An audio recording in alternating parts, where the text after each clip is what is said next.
Guys, gimana kabarnya? Baik kan? Pastinya dong. Kali ini Mimin mau membahas donghua baru berjudul Honor of King, Glory R. Dalam film ini kita akan berfokus pada Li Bai, sang tokoh utama yang memiliki bakat berpedang yang luar biasa dan kecepatan di atas manusia pada umumnya. Namun karena kehidupannya yang berantakan, dia harus berusaha kembali untuk mengembalikan kejayaan dirinya di masa lalu. Hal ini diperkuat saat banyak sekali orang yang menginginkan Li Bai dan ingin dekat dengannya melalui cara apapun. Dia juga mulai dihadapkan dengan segala teka-teki yang harus dia pecahkan untuk menyelamatkan kedua orang tuanya. Sampai pada akhirnya keluarganya juga mulai terancam dengan mara bahaya. Li Bai dengan keegoisannya selalu mencoba melakukan semuanya seorang diri. Sampai akhirnya menemukan orang-orang yang bisa membantunya untuk menghadapi semua ini. Bagaimana cara Li Bai mengatasi itu semua? Tanpa berlama-lama, mari kita langsung menuju alur cerita dalam durasi 1 jam penuh. Let's go!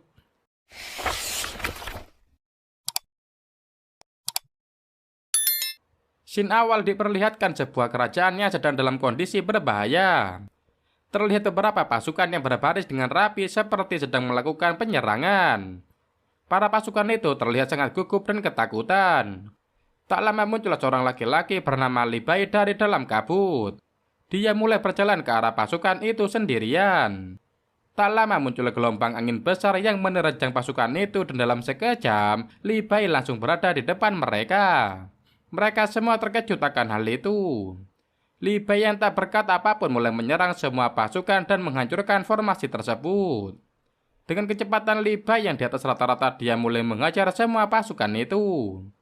Kemudian dia juga menerobos barisan dari pasukan itu untuk membuka jalannya menuju kerajaan. Hal ini membuat para prajurit panik dan mulai membuat tanah yang menjulang tinggi layaknya sebuah benteng raksasa. Namun Li Bai tak menyerah dan bahkan mulai mencari cara lain untuk bisa masuk ke dalam kerajaan. Dia melompat ke atas rumah dan mulai mencari celah lain di antara benteng tersebut. Dia juga menggunakan kecepatannya untuk terus maju. Dia mulai melompat benteng tersebut dan membuat para prajurit mulai keheranan.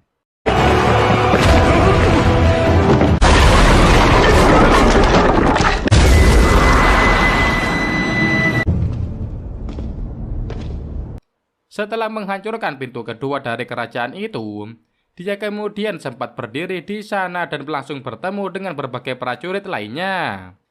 Tanpa basa-basi, dia langsung menyerang mereka semua secara membabi buta. Dengan keahlian pedang yang dia miliki, dia berhasil menahan bahkan mengalahkan banyak prajurit di sana. Kekuatan pedangnya mampu menghempaskan semua musuhnya dan membuatnya terus maju. Tak lama dia menerima serangan dari polisi kehakiman bernama Li Yuanfang yang hampir mengenainya. Hal ini tak membuatnya takut dan tetap melawan Li Yuanfang. Li Bai langsung mengalahkannya dengan sekali serangan. Setelah berhasil mengalahkannya, dia langsung dihadang lagi oleh Menteri Kehakiman yaitu Di Renji. Di Renji kemudian mengatakan bahwa ini adalah istana Taiji dan dia akan dihukum mati jika maju selangkah lagi. Meskipun begitu, Li Bai tetap tidak takut dan langsung melawan Di Renji. Li Bai menggunakan kecepatannya untuk bisa mengimbangi Di Renji dan mulai melawannya dengan berbagai serangan. Meskipun awalnya Di Renji terlihat bisa mengimbangi Li Bai, namun tetap saja dia bukanlah tandingan dari Li Bai. Sebelum Li Bai ingin menyerang kembali, Wan Er maju untuk membantu Di Renji. Setelahnya terdengar suara seseorang dari dalam kerajaan yang bertanya kepada Wan Er siapa yang datang ke istana. Wan Er sontak langsung menjawab dengan tenang bahwa Li Bai lah yang datang. Dia kemudian bercerita sedikit tentang siapa itu Li Bai sebenarnya. Hal ini membuat kita sedikit tahu karakter asli dari Li Bai.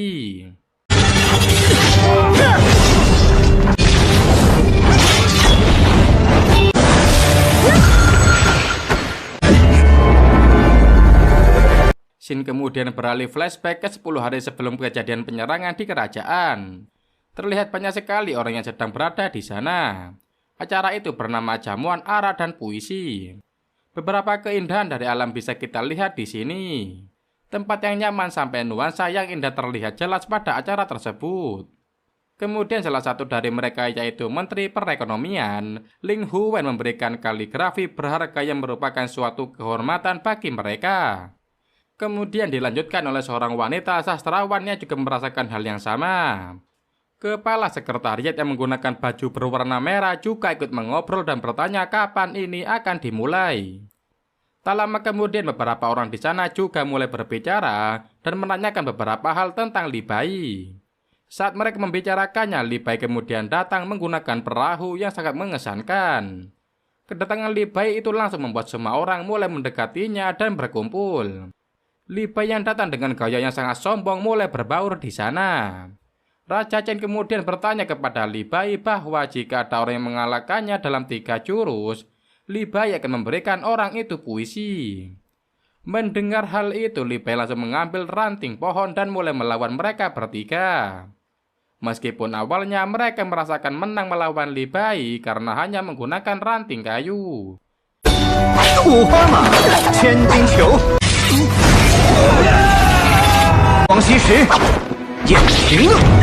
Namun perasaan mereka ternyata salah. Li Bai mampu mengalahkan mereka bertiga dengan mudah dan membuat semua orang di sana bertepuk tangan untuk kemenangan Li Bai. Setelah itu Li Bai ingin melihat beberapa barang langka yang ada di sini. Hal itu juga menjadi alasan utama mengapa dia menghindari pertemuan ini. Setelah melihat beberapa barang langka yang ada di sana, dia merasa kurang tertarik kepada barang-barang tersebut. Wan Er yang ada di sana juga mengomentari sikap Li Bai yang sombong. Li Bai terus membicarakan kekecewaannya karena sudah datang jauh-jauh namun tidak mendapatkan barang langka yang menarik dan dia inginkan. Kemudian Ling Huwen menghampiri Li Bai yang masih mengoceh mengenai kekecewaannya dan mengatakan bahwa di sini masih ada satu benda langka yang belum dia lihat. Dia kemudian menepukkan tangan dan muncullah barang langka tersebut. Setelah terbuka dengan sendirinya, barang itu memiliki kilau emas dan sangat bersinar. Poci giok ini terbuat dari satu potongan giok dingin dan jika arak dimasukkan ke sana, arak tersebut akan tetap dingin meskipun di musim panas. Karena Li Bai menyukainya, Ling Huwen meminta Li Bai untuk berlatih ilmu pedang bersamanya. Hal ini membuat Li Bai sedikit tersenyum dan menerima tantangan itu. Mereka kemudian melihat pertunjukan tarian yang dilakukan oleh anak-anak. Melihat gerakan yang begitu indah, Li Bai juga terkesan. Tak lama anak-anak itu membuat Ling Huwen dan Li Bai terbang ke udara untuk memperlihatkan ilmu pedang mereka.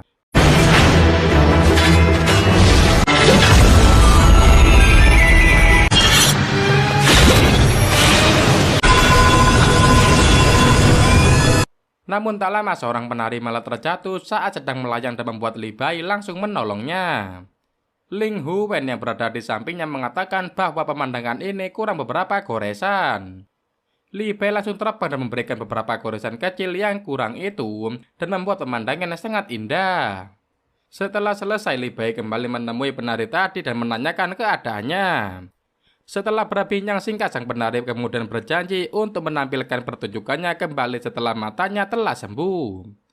Setelah penari tersebut dibawa pergi untuk dirawat, Ling Huwen memberikan poci giok tadi dan mereka semua melanjutkannya dengan melakukan pesta arak sampai semuanya merasa senang. Xin kembali ke istana Taichi saat Li Bai bertemu dengan Wan Er. Wan Er yang masih mau menghadang Li Bai untuk masuk terpaksa harus menghadapi Li Bai yang mulai marah.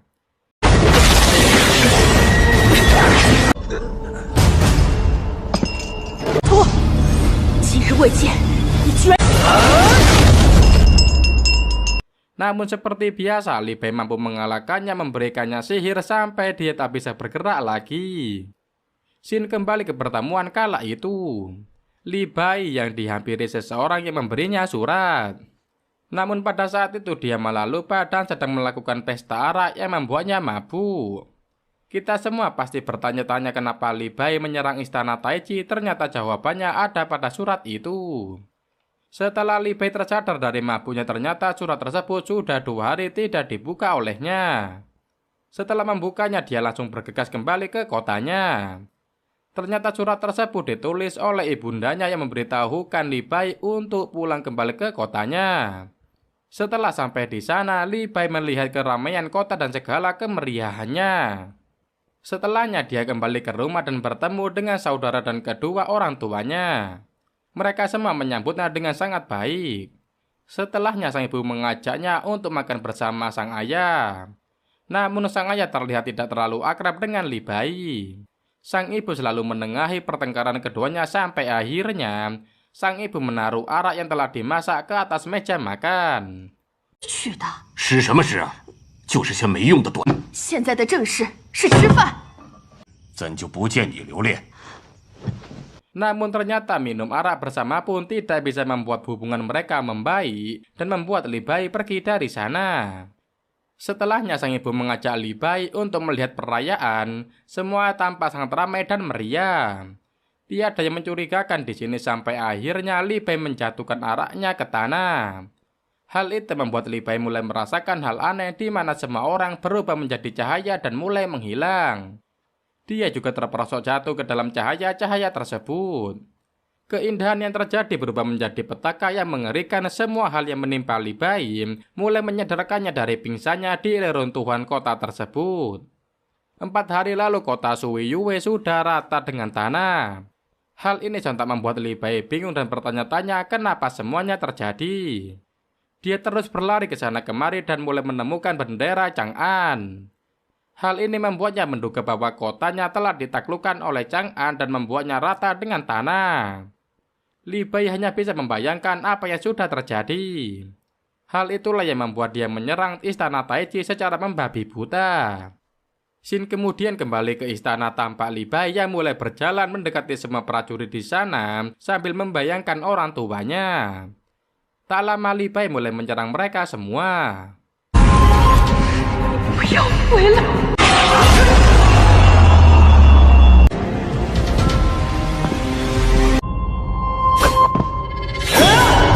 Saat dia sedang menyerang semua prajurit yang ada di sana, Wan Er kemudian bergumam di dalam hati bahwa dia baru melihat seseorang yang bisa mengubah begitu banyak hal hanya dalam beberapa hari. Wan Er yang hanya terdiam melihat Li Bai yang mulai menyerang begitu banyak prajurit yang ada di sana. Saat Li Bai mulai menyerang prajurit, dia mendengar suara adiknya yang memanggilnya dari kejauhan. Hal ini membuat Li Bai tersadar dari amarahnya dan mulai mencari adiknya tersebut. Tak lama adiknya bernama Aji menghampiri dengan beberapa orang bersamanya. Li Bai kemudian memeluk Aji yang menangis saat berjumpa dengannya. Hal ini membuat Li Bai bertanya-tanya apa yang sebenarnya terjadi pada adiknya itu. Kemudian menanyakan hal itu kepada Aji bagaimana semuanya bisa terjadi. Aji kemudian menjelaskan kepada Li Bai bahwa saat itu dia sedang menunggu Li Bai di penginapan untuk pulang. Namun tiba-tiba langit menjadi gelap dan angin bertiup kencang. Aji yang melihat situasi menjadi tidak baik kemudian berlari pulang ke penginapan. Namun sebelum dia sampai ke penginapan tersebut, dia malah melihat semua orang berubah menjadi kaca dan mulai menghilang. Kemudian dia langsung diselamatkan oleh tentara Chang'an dan dibawa menuju istana Taiji. Dia juga memberitahukan bahwa kedua orang tua Li Bai kemungkinan besar juga berubah menjadi kaca dan menghilang. Mengingat kedua orang tuanya tidak berada di istana bersama Aji. Hal ini membuat Li Bai kemudian tersadar dan sedikit merasa bersalah karena kesalahpahaman yang telah terjadi. Saat semuanya sudah mulai jelas, Li Bai kemudian menyadari kesalahannya karena tidak pulang tepat waktu dan tidak bisa menyelamatkan orang tuanya. Hal ini membuat dia mulai berdiri dan berteriak kepada semua orang. Sontak hal itu membuat para prajurit kerajaan menjadi waspada dan mulai mendekati Li Bai secara bersamaan. Kemudian terdengar seseorang yang mengatakan bahwa hal yang Li Bai lihat kemungkinan besar berasal dari ilusi yang muncul karena menghirup debu asap yang ditinggalkan oleh sihir tersebut. Kita kemudian bisa mengetahui sang ratu yang mengatakan hal itu. Sang ratu kemudian menambahkan bahwa bencana kota Suiyue telah melibatkan kota Chang'an dan menambahkan bahwa Li Bai tak harus banyak bertanya kepadanya. Hal ini membuat Li Bai tersulut emosi dan mengatakan bahwa bagaimana jika dia bersikeras bertanya kepada sang ratu sambil mengayunkan pedangnya. Hal ini membuat semua prajurit di sana mengancam Li Bai dengan semua senjata mereka karena berani mengusik sang ratu. Semua yang ada di sana mulai bersih tegang dan hal itu membuat semuanya menjadi sunyi dan diam. 李白，就要问你，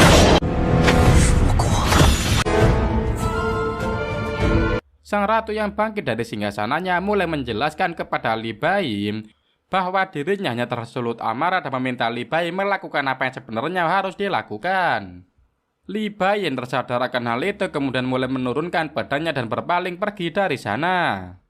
Dengan wajah yang putus asa dia berjalan keluar dari istana itu. Sehingga dia terus berjalan ke arah kota dengan berdiam diri dan hanya menundukkan kepala. Meskipun banyak orang yang bertanya-tanya kepadanya mengenai beberapa hal, namun dia tetap diam dan membisu sambil berjalan pergi meninggalkan keramaian kota.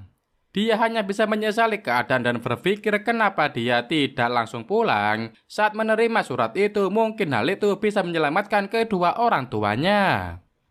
Dia yang menyendiri dan mulai memikirkan semua hal yang terjadi kepada orang tuanya hanya bisa merenungi semuanya. Tak lama kemudian Wan Er menghampiri dirinya dan berkata, dia hanya mengawasi Li Bai karena sempat mengganggu ketenangan kota Chang'an. Li Bai yang tidak memperdulikan itu mulai berlalu pergi meninggalkan Wan Er. Setelahnya Wan Er kemudian memberitahukan beberapa mengenai bencana ini dan mengatakan bahwa sudah ada yang melakukan penyelidikan mengenai hal ini. Namun saat Wan Er menyinggung Li Bai karena keterlambatannya dalam menyelamatkan kedua orang tuanya, membuat Li Bai sempat marah.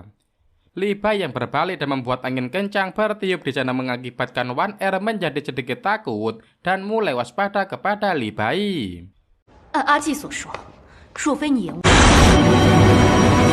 来的身手，也不至于此。 Hal itu ternyata hanya merupakan bentuk kekesalan Li Bai kepada dirinya sendiri yang tak berhasil menyelamatkan kedua orang tuanya.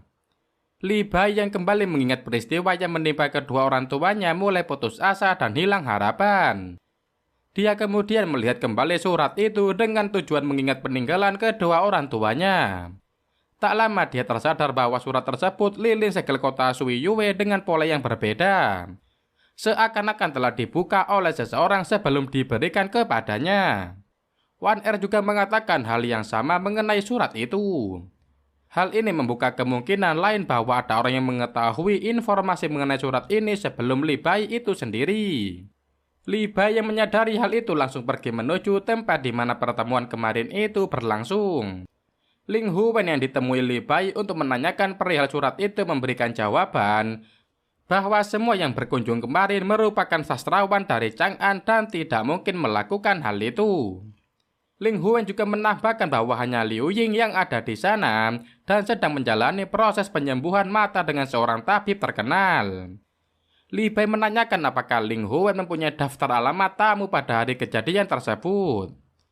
Li Bai ingin mengunjungi mereka semua dan menanyakan hal yang sama kepada mereka mengenai surat itu. Ling Huwen kemudian memberikan alamat-alamat yang diminta oleh Li Bai. Kemudian selama beberapa hari, Li Bai mengunjungi setiap orang dari menteri, sekretaris, sastrawan, dan yang lainnya. Namun sayang dia tidak menemukan satupun orang yang mengetahui surat tersebut. Li Bai yang sempat putus asa dan kehilangan harapan berjalan di tengah kota dengan mabuk-mabukan. Dia terus berjalan dari satu tempat ke tempat yang lainnya. Sampai akhirnya dia berhenti di sebuah paho di dekat danau dan mulai berbicara kepada Ling Huwen. Tak lama saat mereka sedang berbicara, Wan Er kemudian mendatangi mereka dan memberitahu bahwa bagaimanapun semua ini adalah ulah penyihir. Orang tua Li Bai mungkin hanya menghilang dan Li Bai bisa menemukan cara untuk mengembalikan mereka. Wan Er menyebutnya memutar balikan ruang. Saat Li Bai mulai tertarik dan menanyakan apakah ada petunjuk, Wan Er mulai menceritakan bahwa ini adalah kasus rahasia yang tersembunyi di pavilion rahasia pusat kehakiman yang dikelola oleh Di Renji. Namun saat Wan Er melanjutkan ceritanya, Li Bai malah langsung pergi meninggalkan mereka berdua. Wan Er yang terkejut dengan kepergian Li Bai langsung pergi mengejarnya menuju ke tempat Di Renji. Scene kemudian berlanjut di tempat kehakiman milik Di Renji. Li Bai yang akan menuju ke sana mulai menerobos masuk ke dalam tempat tersebut.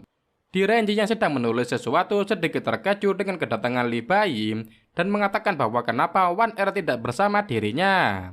Li Bai kemudian bertanya di mana pavilion rahasia. Direnji yang mendengar hal itu kemudian menjawab bahwa ini bukan pasar yang bisa dia datangi seenaknya. Direnji kemudian menyebutkan beberapa kasus yang Li Bai lakukan belakangan ini, dimulai dari menerobos masuk ke istana dan beberapa lainnya. Direnji mengatakan dia sudah mencatat beberapa kesalahan tersebut di dalam satu gulungan dan mengatakan bahwa dia tidak akan bisa keluar. Li Bai yang tidak peduli dengan hal itu mulai menyerang Direnji. Mereka berdua kemudian mulai bertarung dengan sangat sengit.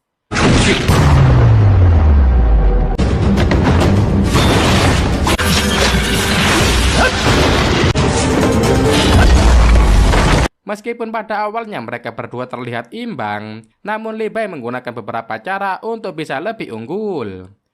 Li Bai menggunakan kekuatannya yang unggul dalam kecepatan untuk menyerang Direnji beberapa kali, yang membuat Direnji sedikit kewalahan.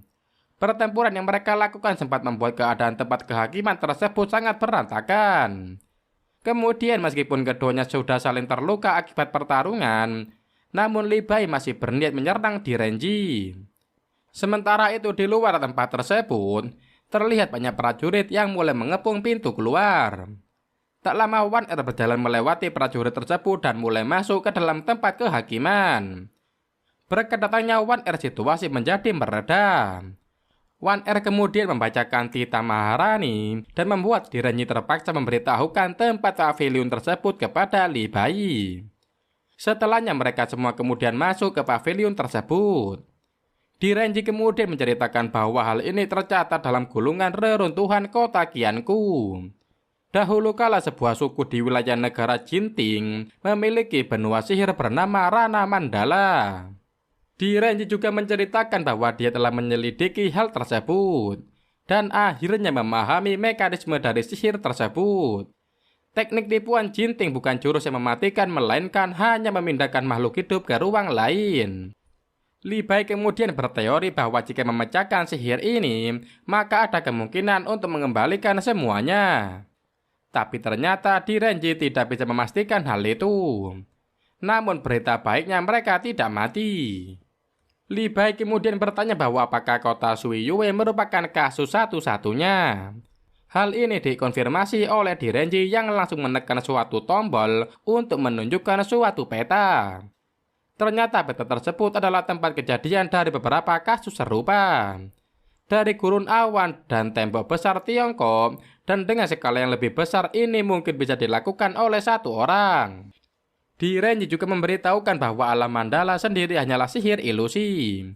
Sedangkan saat ini membuat satu kota ataupun wilayah lenyap tanpa alasan, pasti ada yang mencurigakan dari hal itu. Li Bai kemudian menyadari bahwa sihir Jinting adalah jelmaan dari kejahatan dan mencurigai suku Liu Yang. Xin kemudian beralih ke suatu tempat yang sedang digeledah oleh beberapa prajurit. Di sana mereka mulai masuk dan mencari sesuatu di sana.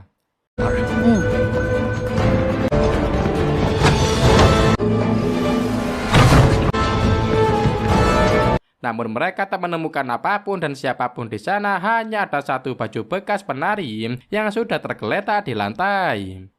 Polisi kehakiman yang datang menyadari bahwa sasaran mereka sudah pergi melarikan diri. Xin kembali kepada Li Bai dan yang lainnya. Terdapat seekor burung yang menghampiri Direnji dan memberikan sesuatu informasi bahwa sasaran mereka telah menghilang dan menduga mereka akan menyerang Chang'an. Li Bai kemudian berteori bahwa jika tujuan penyerangan mereka adalah Chang'an, kenapa mereka tidak langsung menyerang kerajaan tersebut? Mereka malah membuang-buang waktu dengan menyerang beberapa kota di sekitar Chang'an. Direnji kemudian berpikir dan berteori bahwa kesamaan lokasi kesehatan adalah kuncinya. Gunung Tianmen dan Gunung Jinting serta beberapa tempat yang lainnya kemungkinan saling berkaitan satu sama lain. Li Bai kemudian tersadar dan mulai kembali mengingat beberapa kata dan menyebutkan di sana. Hal ini membuat balok-balok bereaksi dan menimbulkan cahaya seperti memberi petunjuk kepada mereka semua. Setelah semua kata terucapkan, Li Bai kemudian tersadar bahwa ini semua lokasi kejahatan sama dengan puisi yang dia pernah ucapkan. Dia kemudian berusaha untuk mengingat kembali semua yang pernah dia jadikan puisi. Direnji dan Wan Er membantu Li Bai mengingat semuanya dan menyebutkan beberapa puisinya, dan puisi yang mereka maksud mengatakan bahwa bertemu wanita penjual arak di jalanan jangan membuatmu menyadari kesenjangan kekayaan antara masyarakat. Hal ini ternyata membuat mereka menyadari tempat kejahatan selanjutnya akan terjadi. Mereka semua kemudian bergegas pergi ke tempat tersebut yang berada di gerbang Zhokue kota Chang'an. Xin kemudian beralih kepada gadis penari yang sedang berjalan sempoyongan. Dia adalah Liu Ying. Dia yang berjalan sendiri kemudian memegang suatu benda yang berwarna hijau. Tak lama saat dia menggenggamnya, dia berteriak dan berubah menjadi kristal hijau yang mulai membesar.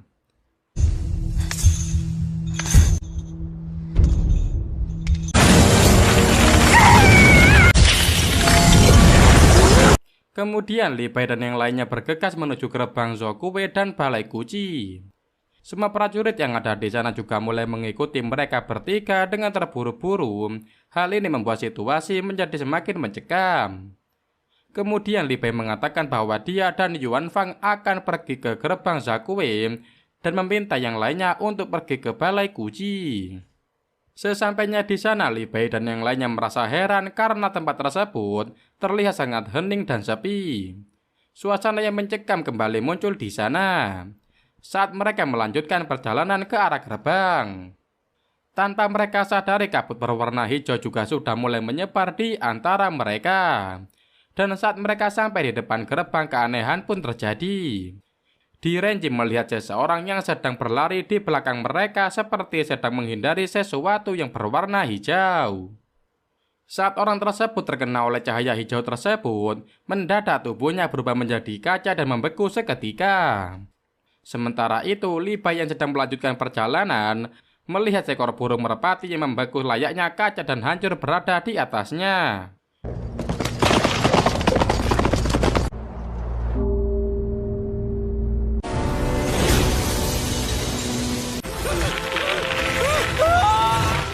Li Bai yang menyadari adanya sesuatu yang janggal berada di sekitar tempat itu, langsung melompat dan berlari ke arah tempat di mana kabut hijau tersebut berasal.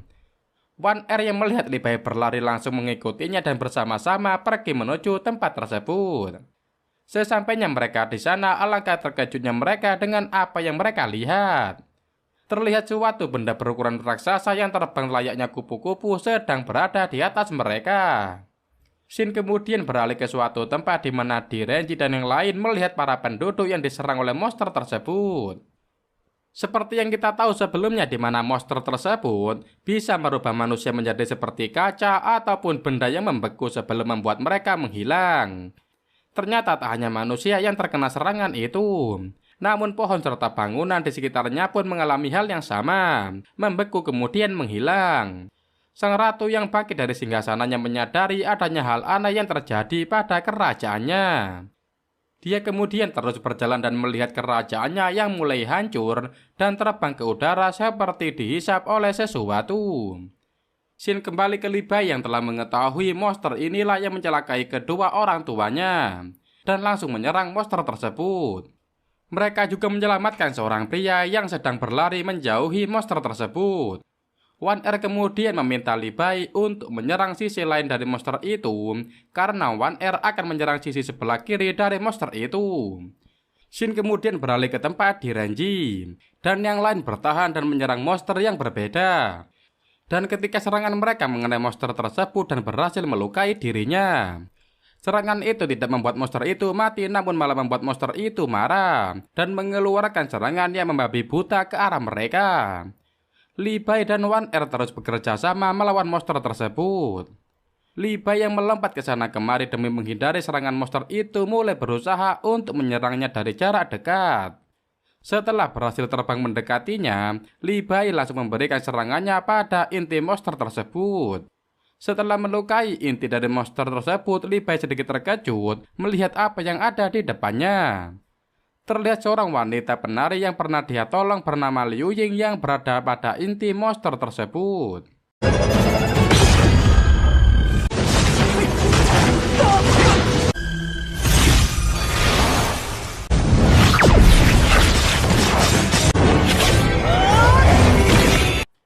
Li Bai yang sedikit mengenang kenangan yang dia ketahui soal Liu Ying, sekarang malah melihat Liu Ying yang merasa kesakitan berada di depannya. Liu Ying yang berusaha meminta tolong kepada Liu Bai mulai kembali terhisap ke dalam inti monster itu, dan kembali terikat di dalamnya. Li Bai yang menyadari bahwa Liu Ying hanya diperalat dan bukan dalang utama dari kasus ini merasa bahwa ini harus segera berakhir. Liu Bai kemudian kembali mencoba menyelamatkan Liu Ying. 1 tebasan, 2 tebasan, bahkan puluhan tebasan pedang kembali Li Bai arahkan ke inti dari monster itu untuk menyelamatkan Liu Ying. Hal ini juga berimbas pada Liu Ying yang merasakan sakit di dalam inti monster tersebut. Setelah ledakan besar terjadi yang mengakibatkan pedangnya menjadi kabur, Li Bai akhirnya berhasil menyelamatkan Liu Ying yang berada di dalam inti monster itu. Liu Ying yang terkapar di tengah bangunan tersebut terlihat sangat kesakitan. Dia juga meminta maaf kepada Li Bai karena sebenarnya dia tak berniat untuk melukai siapapun, namun ternyata semua nyawa dari anggota klannya berada dalam cengkraman orang lain. Setelahnya Liu Ying kemudian mulai memudar layaknya debu yang hilang saat diterjang oleh angin. Hal ini sontak membuat Li Bai menjadi heran dan bingung kenapa semua ini bisa terjadi. Dia kemudian memikirkan semua hal yang terjadi kepadanya dan mulai memikirkan bagaimana semua ini bisa terjadi. Dia kemudian terlihat sangat marah dengan hal itu dan mulai memikirkan semua kemungkinan yang terjadi. Dia yang telah sangat marah mulai berjalan ke arah semua kekacauan ini terjadi dan mulai mencurigai banyak orang. Sampai pada akhirnya dia mulai mengerti bahwa ini semua memiliki hubungan dengan semua puisi-puisinya. Dan satu-satunya orang yang bisa melakukan hal ini adalah Ling Huwen. Dia yang telah menyadari semua hal yang terjadi kemudian melihat kota yang semakin berantakan dan sangat kacau. Terlihat banyak sekali monster yang serupa dengan Liu Ying sedang menyerang seisi kota.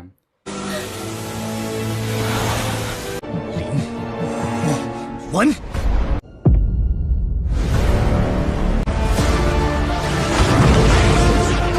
Xin kemudian langsung beralih ke Ling Huwen yang berada di atas kastil.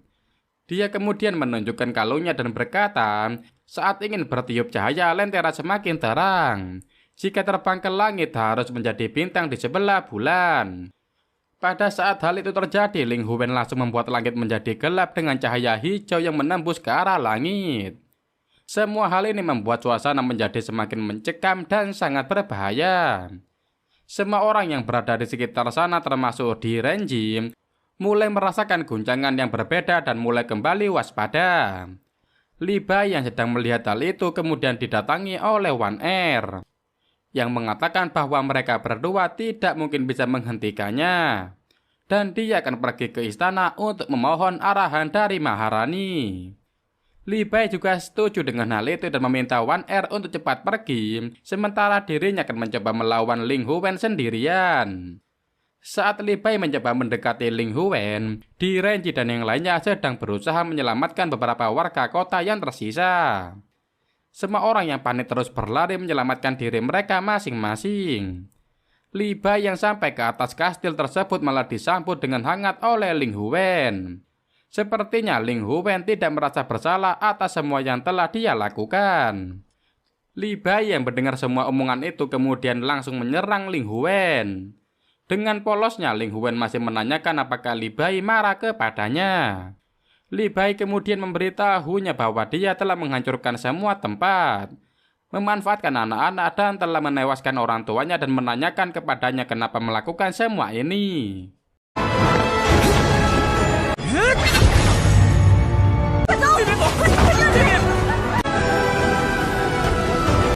Ling Huwen kemudian mengungkapkan bahwa dunia ini memiliki banyak kotoran. Dia hanya berusaha mengambil intisari dan mengasingkan diri dari alam duniawi dan akan menciptakan sesuatu yang paling indah di dunia. Li Bai yang muak dengan semua omongan dari Ling Huwen mulai menyerangnya. Namun seperti yang kita ketahui, kekuatan mereka berdua nampaknya bisa dibilang sama dan saling menandingi satu sama lain. Ling Huwen juga mengungkapkan alasannya melakukan semua ini untuk bertemu hal terindah, pedang terkuat dan puisi terbagus yang juga merupakan keinginan dari Li Bai. Ling Huwen juga mengatakan bahwa dia akan membantu Li Bai mencapai puncak meskipun harus mengorbankan jutaan orang. Li Bai yang mendengar hal itu menjadi sangat marah dan mulai menyerang Ling Huwen secara terus-menerus. Sampai pada akhirnya satu serangan pedang dari Li Bai berhasil mengenai Ling Huwen, yang membuatnya terhempas jatuh bersama Li Bai. 何来之美？真料之事，白兄，疯子！我做这些，这不是你也想看到的吗？疯子！ Setelahnya Ling Huwen mengatakan bahwa dia telah lepas kendali, dan Li Bai tak menyukai hadiah dari dirinya. Li Bai kemudian memintanya mengembalikan mereka semua. Namun tanpa Li Bai sadari, dia malah membeku dan membuatnya menghilang layaknya kedua orang tuanya saat itu. Mereka semua kemudian masuk ke dalam lubang hijau tersebut. Di sana Li Bai mulai melihat beberapa hal yang sangat aneh. Dia yang kemudian terjatuh dari langit dan mulai bingung dengan semua ini. Tak lama setelah dia jatuh, dia malah terbangun di sebuah kolam. Terlihat dengan wajah bingungnya, dia seperti mengenali tempat ini.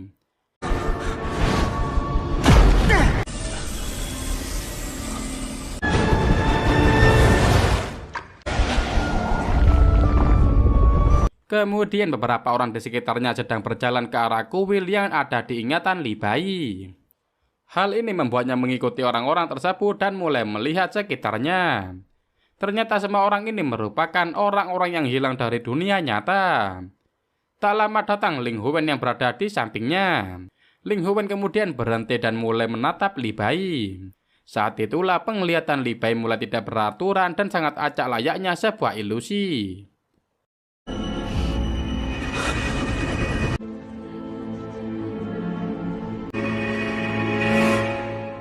Semua ini ternyata memang sebuah ilusi yang diciptakan oleh Ling Huwen. Hal ini ditunjukkan dengan menghilangnya beberapa orang di sana layaknya debu yang dihempaskan oleh angin. Tak lama Li Bai merasakan guncangan dari tanah yang membuatnya terperosok ke dalamnya layaknya terjatuh dari sebuah air terjun. Situasi di sini menjadi sangat acak dan tidak bisa terprediksi layaknya sebuah ilusi. Dia kemudian melihat Ling Huwen yang menjadi sangat besar layaknya raksasa. Ling Huwen kemudian berkata bahwa dialah yang menciptakan alam ilusi Mahahida yang membuatnya bisa keluar masuk dengan sangat mudah. Hanya Li Bai lah yang bisa bergerak dan berbicara dengan Ling Huwen di alam ini. Seperti dia sedang berada di dunia nyata karena Ling Huwen lah yang bisa mengatur semua hal di sini. Li Bai kemudian menanyakan kepada Ling Huwen di mana kampung halamannya berada. Ling Huwen yang mendengar hal itu kemudian menjawab bahwa semua keindahan dunia berada di dalam matanya. Dia kemudian menarik dua buah batu yang melayang ke arah dirinya. Batu tersebut memiliki bangunan layaknya sebuah kota. Kemudian Ling Huwen menanyakan kepada Li Bai bagaimana pendapatnya tentang alam ilusi ini dan semua keindahannya. Hal ini membuat Li Bai menjawab bahwa dia merasa jijik dengan semua ini dan langsung mencoba menyerang Ling Huwen.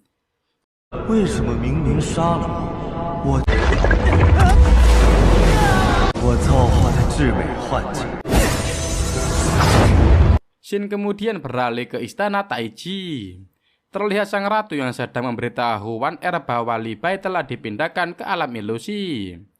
Sang ratu juga memberitahukan bahwa Ling Huwen memanfaatkan hal berharga untuk membuat masalah. Sang ratu ternyata membenci alam ilusi, karena orang tersebut berada di antara ilusi dan kenyataan. Hal ini membuatnya tidak bisa dihancurkan dari luar dan hanya bisa dihancurkan dari dalam. Sontak hal ini membuat Wan Er kaget karena hanya bisa mengandalkan Li Bai untuk menyelamatkan dunia. Namun hal itu langsung dibantah oleh sang ratu yang langsung menyalurkan kekuatan dari tangannya. Ternyata kekuatan itu langsung berjalan menuju altar yang berada di kerajaan tersebut. Hal ini membuat Wan Er kemudian sedikit terkejut dengan keputusan yang sang ratu ambil dan memintanya untuk mengurungkan niatnya. Sang ratu yang sudah bulat meminta Wan Er untuk memanggil Direnji yang akan memimpin pengawal Jinwu untuk mengawal rakyat melarikan diri secepat mungkin. Sang ratu kemudian kembali berjalan ke arah altar dan mencoba mengaktifkan formasi semesta Qin Yuan. Hal ini bertujuan untuk menyegel kota Chang'an dan mencegah menyebarnya alam ilusi. Energi dari sang ratu kemudian menyebar dan langsung membuat benteng baru yang bahkan tak bisa ditembus oleh alam ilusi itu sendiri. 启动前缘。 Hal ini mungkin bisa menekan penyebaran alam ilusi itu sendiri. Benteng ini terus menyebar dan mulai mengurung kota Chang'an dari dunia luar. Xin kembali ke Direnji yang masih sibuk menyelamatkan para warga yang masih berada di area berbahaya. Beberapa warga terus berlari dan saling mendorong siapapun di antara mereka bisa selamat. Sang ratu kemudian memberitahu bahwa formasi ini mungkin hanya bisa bertahan selama 2 jam. Jika Li Bai bisa menang saat melawan Ling Huwen di alam ilusi itu, akan menjadi keuntungan untuk kota Chang'an. Namun jika Li Bai gagal dalam mengalahkan Ling Huwen, maka sang ratu akan meledakkan informasi ini agar Chang'an dapat musnah bersama dengan alam ilusi. Hal ini bertujuan untuk mencegah hal ini terulang kembali dan membuat rakyat kembali merasa sengsara. Xin berpindah kembali ke Li Bai yang masih bertarung bersama Ling Huwen di dalam alam dimensi. Li Bai terus berjuang untuk mencari kelemahan Ling Huwen di dalam alam ilusi ini. Namun tampaknya hal ini tidaklah mudah. Ling Huwen juga terus mempengaruhi Li Bai dengan segala omong kosong yang dia katakan, seperti kehidupan yang nyaman dan abadi. Li Bai yang mengetahui keabadian yang dia maksud adalah sebuah kebohongan, kembali berusaha menyerang Ling Huwen. Meskipun dia terus berpindah-pindah tempat dari tempat satu ke tempat yang lainnya, dan membuat kita sendiri menjadi bingung. Namun hal ini tidak membuat Li Bai menyerah semudah itu. Saat Li Bai berusaha menyerang Ling Huwen yang sedang berada di dalam mode raksasanya, dia juga sempat berpindah-pindah lagi ke berbagai tempat lainnya. Dia terjatuh dari gunung yang tinggi yang ternyata berada di dalam penghubung Sichun kemudian ke Chang'an dan kembali ke kotanya Suiyue. Kemudian Li Bai terlihat seperti sebuah mainan yang dimainkan oleh Ling Huwen. Dia juga menunjukkan hal ini untuk memberitahu Li Bai bahwa puisi yang ditulis oleh Li Bai sendiri telah diwujudkan oleh Ling Huwen. Li Bai juga ditunjukkan kembali bagaimana kedua orang tuanya bisa terbunuh. Meskipun Li Bai telah mencoba menyelamatkannya, hal ini ternyata tidak mengubah apapun. Seperti yang kita tahu bahwa Li Bai hanya sedang melihat semua ilusi yang dibuat oleh Ling Huwen. Li Bai yang sudah muak dengan semuanya ini mencoba menyerang Ling Huwen dengan sekali serangan. Namun seperti yang kita tahu sebelumnya bahwa Li Bai hanya dijadikan mainan jika masih berada di alam ini. Ling Huwen kemudian mulai berubah pikiran tentang apa yang akan dilakukannya kepada Li Bai. Dia juga mengatakan bahwa lebih baik Li Bai menjadi objek indah di sini. Dan meskipun sedikit menyesal, dia merasa bahwa itu bukan ide yang buruk.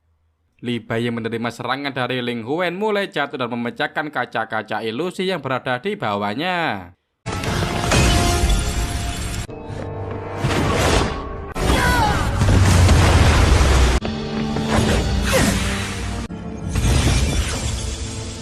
Hal ini membuat dia kembali ke tempat di mana awal dari semua ilusi ini bermula. Xin kemudian kembali ke kota, terlihat Direnji sudah hampir sampai ke arah benteng formasi yang dibuat oleh sang ratu. Setelah mereka semua berada di dalamnya, kita semua bisa melihat bahwa benteng tersebut ternyata memang ampuh untuk melawan alam ilusi. Ling Huwen yang melihat hal itu kemudian mengatakan bahwa Maharani di kota Chang'an memiliki sedikit potensi dan layak menyisakan tempat untuknya. Pada saat itu kalung Ling Huwen bersinar dan menandakan bahwa ruang yang dia ciptakan tak lama lagi akan lenyap dan menghilang. Ling Huwen juga mengatakan bahwa sangat sulit untuk menentukan pilihan atas hal-hal indah di dunia dan hanya bisa menghilangkan yang kurang sempurna. Dia juga menambahkan bahwa dia akan menghilangkan hal buruk dan mempertahankan hal baik, dan berusaha untuk menghilangkan kampung halaman Li Bai yang ada di dalam alam ilusi tersebut. Xin kemudian beralih ke Li Bai yang sudah berhalusinasi tentang keadaan rumahnya. Dia kemudian melihat kedua orang tuanya yang selalu membicarakan dirinya, bahkan sangat sering menunggu dirinya untuk pulang. Li Bai yang melihat itu merasa sangat terharu dengan semua hal yang telah dia lihat dari kedua orang tuanya.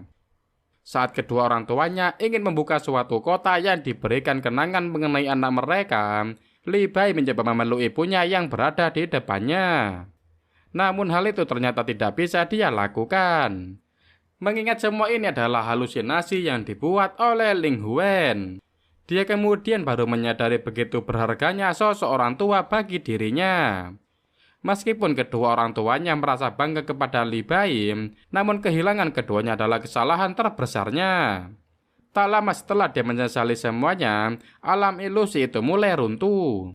Sontak Li Bai yang tak ingin kehilangan orang tuanya untuk kedua kalinya mencoba menyelamatkan semuanya. Namun tidak ada hasilnya.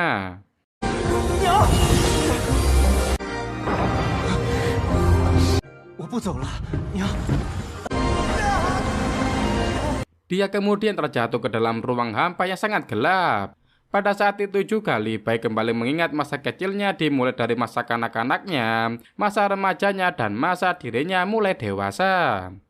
Semua kenangan yang sedang dibayangkan oleh Li Bai nampak hancur layaknya sebuah kaca yang pecah. Dia kemudian kembali jatuh ke sebuah aliran berwarna pucat.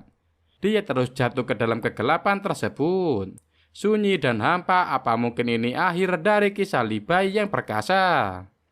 Tak lama setelah dia mulai kehilangan kesadaran, dia malah kembali mendengar beberapa suara yang dia ucapkan pada masa kecilnya.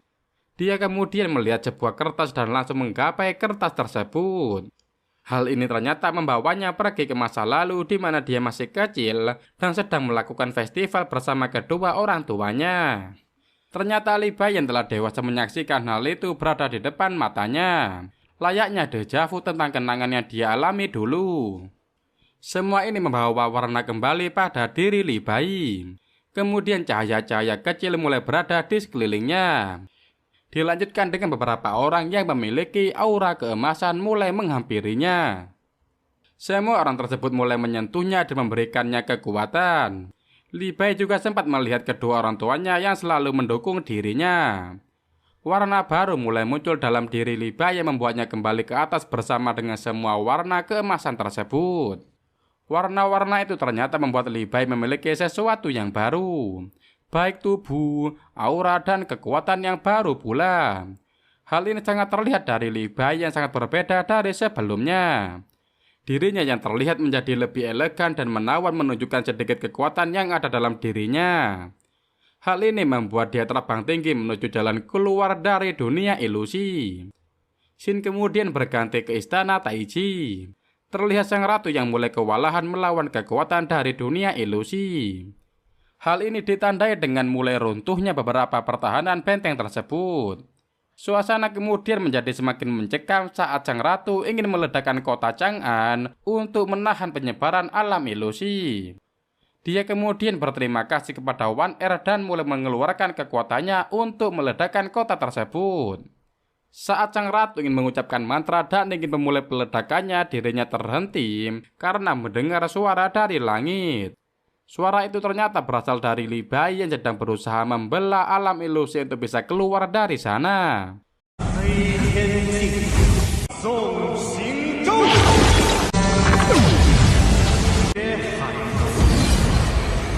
Li Bai kemudian merobek alam tersebut tepat di belakang Ling Huwen yang langsung mengejutkannya. Li Bai mulai memberitahu bahwa Ling Huwen tak pantas berada di alam maha indah ini. Li Bai kemudian mulai membelah alam ilusi. Hal ini membuat Ling Huwen marah dan berusaha melawannya. Pertarungan di antara mereka pun tak bisa dihindarkan. Kita akhirnya bisa melihat kekuatan sebenarnya dari seorang Li Bai. Di akhir pertarungan, Li Bai membelah pedang raksasa milik Ling Huwen dan terus membelah dirinya. Sampai akhirnya mereka berdua berada di satu alam yang berbeda, yang tidak terhubung dengan kedua alam yang tadi kita semua lihat. Li Bai kemudian langsung memenggal kepala Ling Huwen dan menghilangkan alam ilusi dari dunia luar.